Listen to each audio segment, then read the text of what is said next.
she's stolen all of my men.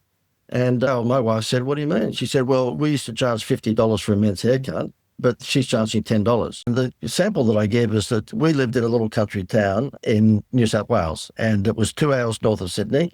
Had a population, when I say we lived there, we moved there for a few years, and I had a population. It was a little bit like Andy Griffith's Mayberry, and there was one butcher and one baker and this, that, the other. As it turned out, there was one hairdresser in town, and my wife, our kids were going to the little St. Joseph school in town, and my wife would get her hair done on the way to pick up the kids from school from time to time.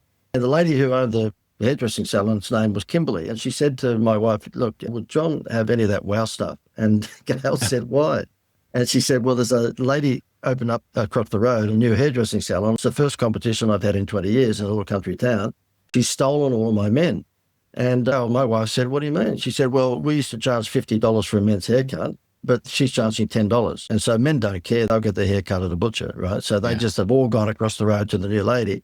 And she said, the trouble is that where the men go, sometimes the women follow. Yeah. And the women are where make most of the money because they'll spend $100, $200, $300 on a hair thing. And so Gail comes home and says to me, look, I've got a free job for you. I went, oh, thank you. Anyway, so I sat on it for a day or two, and then I said to Gail, okay, look, I'll go in and talk to Kimberly. So I did. And I said, look, I think we can get all your men back pretty quickly. And she goes, yeah, I've got to drop to $9. They're charging $10 a haircut. I said, no, you don't need to do that.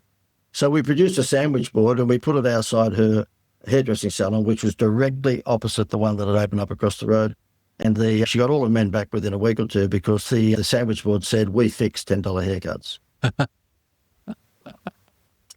So you don't always